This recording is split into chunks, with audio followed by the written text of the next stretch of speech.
10 years of Belt Road Initiative. Okay. Belt Road Initiative has completed its 10 years. It was by the China mainly. China was the one Chinese president led initiative was Belt Road Initiative. Okay, it marks its 10th anniversary. So it started in 2013. Belt Road Initiative is a global infrastructure development strategy launched by China in 2013. In 2013, it started as a global infrastructure development strategy. It aims to invest over 150 countries and international organizations, creating roads, rail, sea routes for the trade and connectivity. Okay. As we know that it was led by China in the year 2013. So it now marked 10 years. So it is a global infrastructure development strategy, okay, which includes road, rail, and sea routes. Infrastructure ultimately lead to trade and connectivity, right? So initiative is often referred to as One Belt, One Road Initiative. Belt Road Initiative is also known as One Belt, One Road Initiative. Okay. It is a key part of China's foreign policy. Now, aim of BRI. Aim of BRI. China wanted to resolve capital surplus and industrial overcapacity, increase its political influence in the border regions. This is a major reason why Belt Road Initiative was initiated. Why? Because China was the major or the important investor in the Belt Road Initiative, right? So they wanted by that, China always had a diplomacy of checkbook diplomacy. What is checkbook diplomacy? They give money to other countries so that as a first they will raise their hands as a lend their hands as their help, but later it will lead to huge debt of the other countries. Okay, so they have a diplomacy, checkbook diplomacy with other countries. The major example or recent most important example is of Sri Lanka. You know what happened in Sri Lanka, right? So this is one of the things or one of the major aspects of foreign policy of the China. Okay, checkbook diplomacy. Now, in the Belt Road Initiative, there are 6 international corridors. Okay, 6 international corridors or connectivities are seen in the Belt Road Initiative. One is China-Pakistan Economic Corridor. It connects China and Pakistan. Okay. Next one is China-Mongolia-Russia Economic Corridor.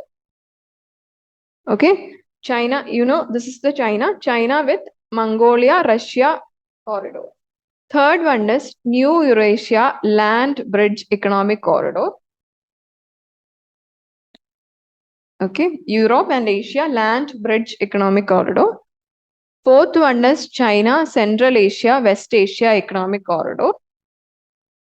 China Central Asia West Asia. China Central Asia and West Asia Economic Corridor. And the fifth one is Bangladesh, China, India, Myanmar Economic Corridor. Bangladesh, China, India, Myanmar and Economic Corridor. And sixth one is China, Indo-China Peninsula Economic Corridor. So we have 6 economic corridors. One is China-Pakistan Economic Corridor. Second one is China, Mongolia, Russia. Okay, 3 countries economic corridor. And the third one is New Eurasia, Europe and Asia Land Bridge Economic Corridor. Fourth one is China, Central Asia, West Asia. Okay, economic corridor. Then the fifth one is Bangladesh, China, India, Myanmar. Okay, economic corridor. And then the sixth one is China, Indo-China Peninsula Economic Corridor. These were the 6 economic corridors which are included in the Belt Road Initiative or One Belt Initiative. But now what happened is like China-Pakistan Economic Corridor, we'll be dealing with it later. But for now, understand that China and Pakistan, Okay. Here we have the Pak occupied Kashmir. This is the Kashmir. Okay. This is the China. And here Pakistan. Okay.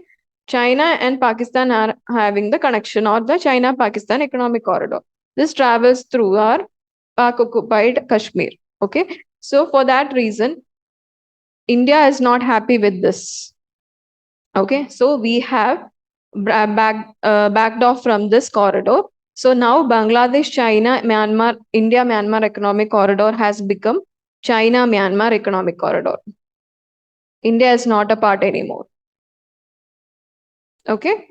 Bangladesh, China, India, Myanmar economic corridor is now China, Myanmar economic corridor.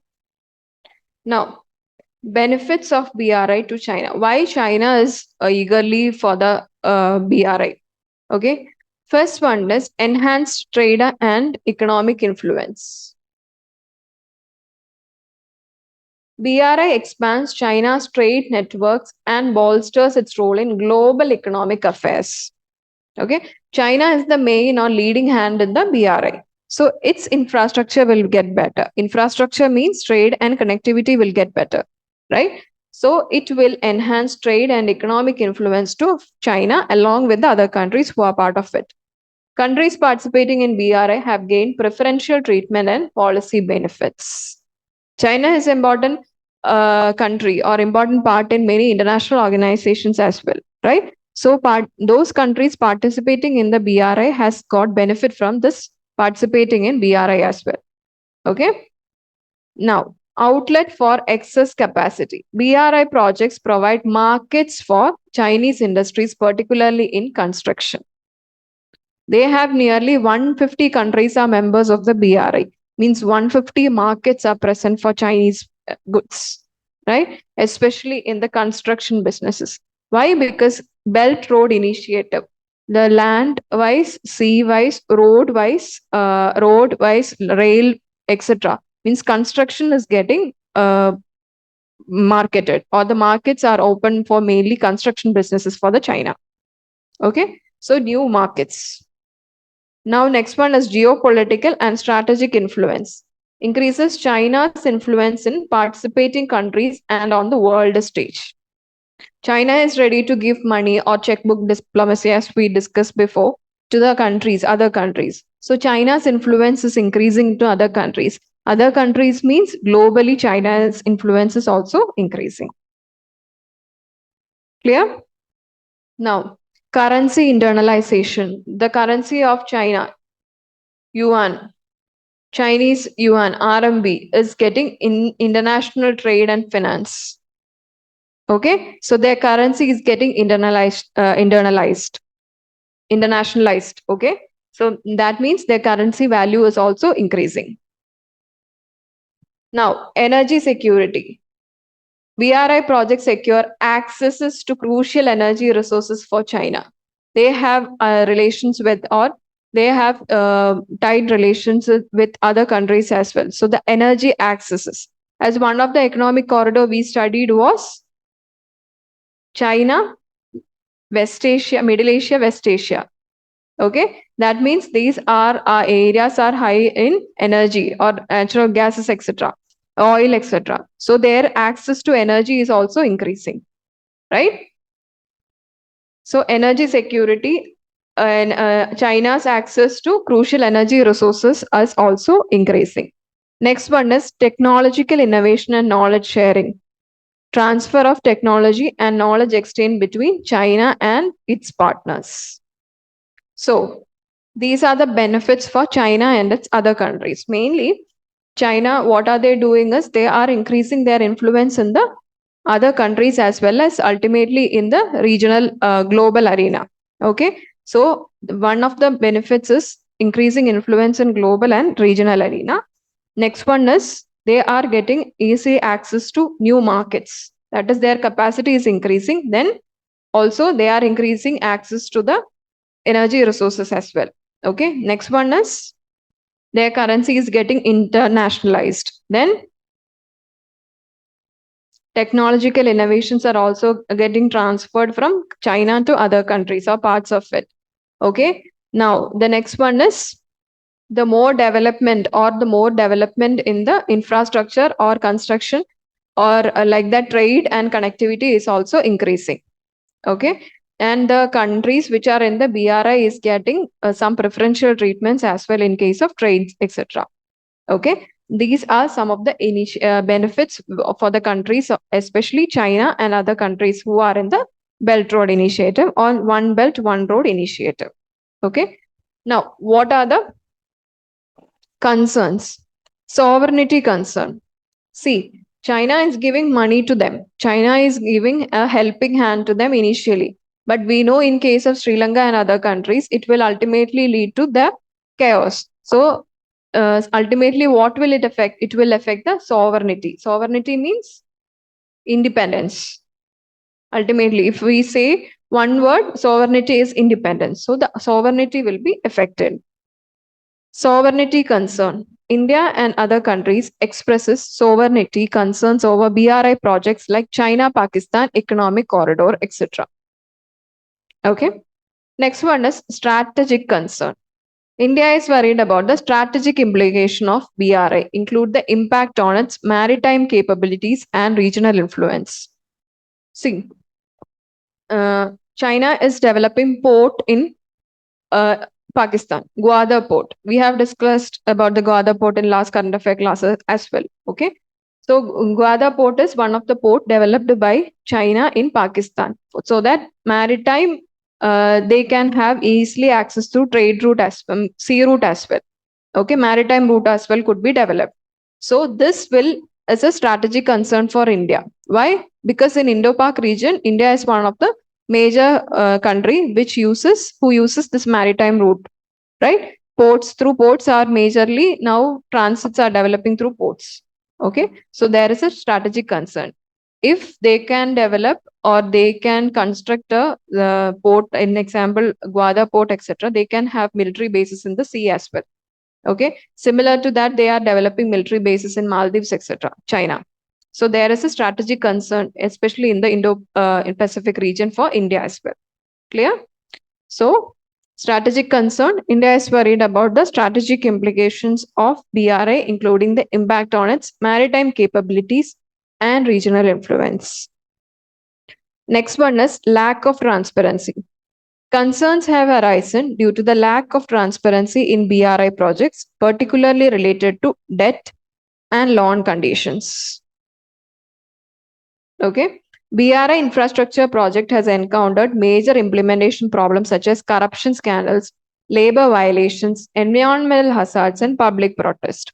See, these projects are funded by China or to other countries. So the debt and also the countries are also involved. So debt and loan correctly how much debt is happening, how much loan is given, the all these things are not documented or account transparency is not present. Okay, so finally what will lead, it will lead to a situation similar to that of the Sri Lanka. Okay, also those who are working in the these projects, this ultimately is a construction or infrastructure project, right? This are causing environmental hazards, also labor problems, also corruption scandals, etc., are also initiated, included or is related to this. Okay, so there is a transparency in the BRI projects. Lack of transparency in the BRI projects. Next one is economic viability. Economic viability means the lack of competition and high interest rates on loans have raised the concerns about the corruption and economic viability. See, the money is given not as grant but as loans, meaning interest will be there. There will be high interest for these loans. Okay, so the high interest means ultimately lead to, and we also said about the lack of transparency, right? So it will ultimately lead to question in the corruption, and as well as the economic viability of the project is also in question. Clear? Okay. Next one is delay in projects. Now, even though the BRI has completed 10 years, there are more delays in the projects than the commitment. Okay, so more projects are not yet done or completed as they from the commitment date. Okay, so there arises a question of its feasibility as well. Clear?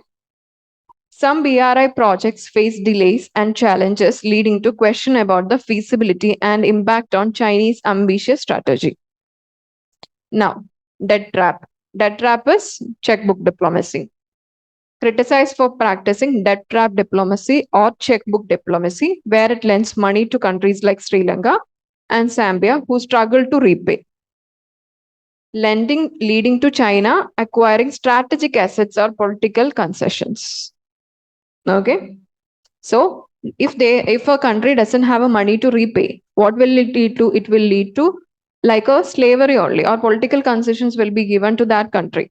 Mainly this is utilized by China. That is why China's diplomacy is always referred to as debt trap diplomacy or checkbook diplomacy. And one of the diplomacy which is practiced by China is salami spicing.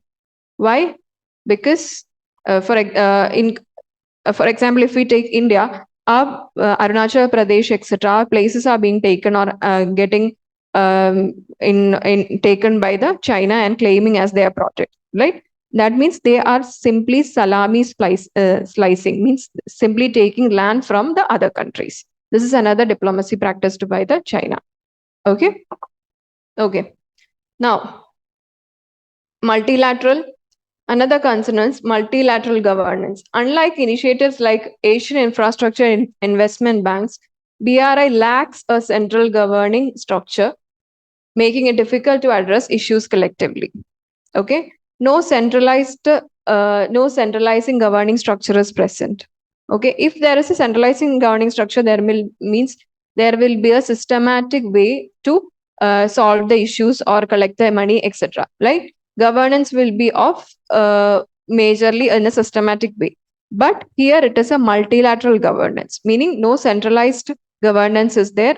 A decentralized one is present at different levels in different countries or different areas. So there is not a systematic way for that. So this will ultimately lead to delay in the projects, as well as if any issues come also, then there will be a problem in resolving it. Then environmental concerns.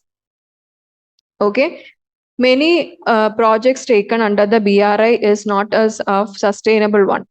Okay. So there is environmental concerns also attached to this. Okay.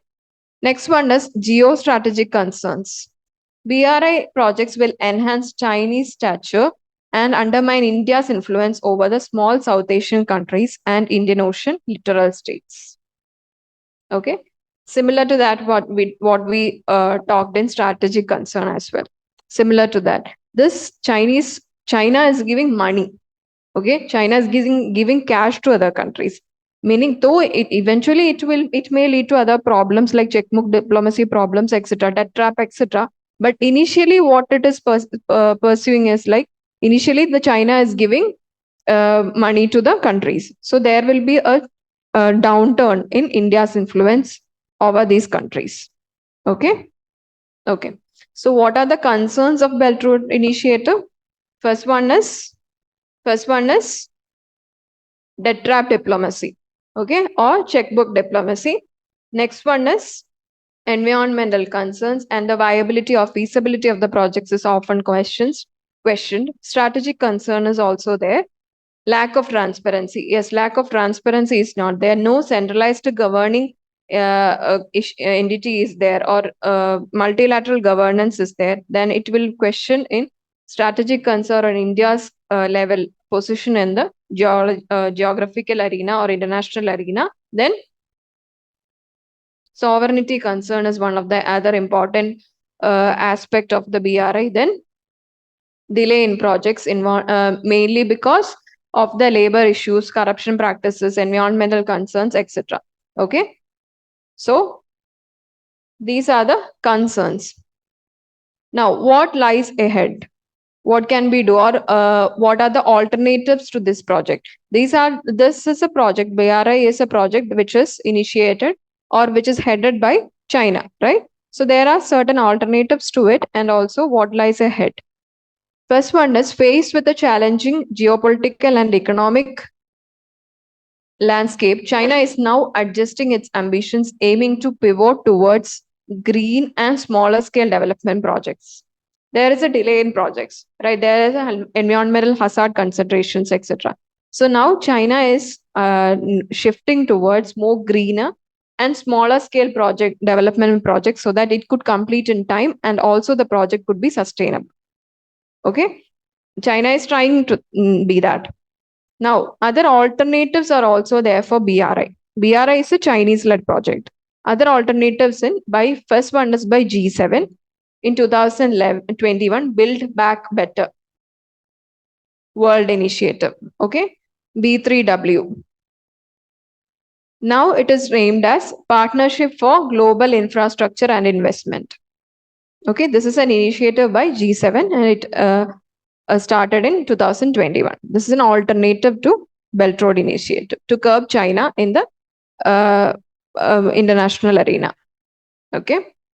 Next one is in 2023, recently, EU's initiative, European Union announced Global Gateway Program. Global Gateway Program of EU in 2023, recently announced one. And in New Delhi G20 summit, India announced India, Middle East, Europe corridor. IMEC, India, Middle East, Europe corridor. Clear? Okay. These are the certain alternatives to BRI. First one is Build Back Better by G7. Next one is Global Gateway Initiative or program by the EU. Third one is India announced India, Middle East, Europe corridor in G20. Clear? Okay. We said that China-Pakistan economic corridor is the one of the reason or the sole reason why which India backed out from this, right? So Bangladesh, China, India, Myanmar corridor now became China-Myanmar corridor due to this. So we need to study about this as well. China-Pakistan economic corridor. It was announced in 2013 as a part of BRI. We know that. So location is enters Pakistan occupied Kashmir through the Karakoram highway in Gilgit-Baltistan. Okay. See, China's Kashgar to Gwadar port in Pakistan. This is the line. Okay. This is our Kashmir. It enters through Karakoram ranges through Gilgit-Baltistan to POK and the Pakistan. Okay. China's influence is happening here and China is funding Pakistan. That is the sole reason why India backed out from this. Okay. In the China-Pakistan economic corridor, Chinese investment is nearly 60 billion. Aim is to develop 3,000 kilometer long China-Pakistan economic corridor to circumvent the Strait of Malacca and South China Sea. See, this is the South China Sea. Okay. So here Strait of Malacca is here. This one. This is a narrow strait through which the trade is happening through China.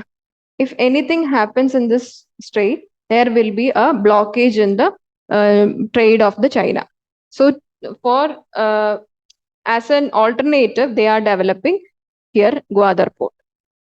So they could avoid the time of this much traveling, and also if any strategic positioning of India or other armies are happening here in this region, because here in the Andaman region, India is developing as a military base as well. Okay, so by any chance, if the Strait of Malacca is hindered or the trade is hindered by any other armies, they need an alternative through maritime route for trade. Okay, that is the reason why they are developing Gwadar port in Pakistan so that the trade could be happen and through this route, the trade could happen. Clear? You will study about this string of pearls, Strait of Malacca, South China Sea, etc. in India-China relation, internal relations. Okay. For now, just understand that now majority of the trade through maritime route is happening, or the trade economic maritime route trade of the China is happening through Strait of Malacca. And this is very narrow strait. If anything happens, then if any army or if any blockade happens in that region, there will be an okay. So if any blockade happens in the strait, then it will mean that the trade will also get hindered. So to avoid that, they are developing another port in uh, Pakistan, that is the Gwadar port, through which the trade could be taken place. Okay. So next important aim is to improve infrastructure within Pakistan for better trade with China and to further integrate the countries of South Asia. Meaning here we have Maldives, other countries, etc. Right? So through that, the trade could also be majorly increased with other countries as well. To connect the deep sea Pakistan's port of Gwadar and Karachi to China's Xinjiang province and beyond by overland routes. Means Gwadar and Karachi ports are in Pakistan. Okay. So if any trade is happening through this region, means through this same thing. If Strait of Malacca is blocked, if blocked, then they can have trade through this, and the ports are developed by China. And from here, through the Pakistan, they can take their things to China. That is the one of the major reason why they are developing this. Okay.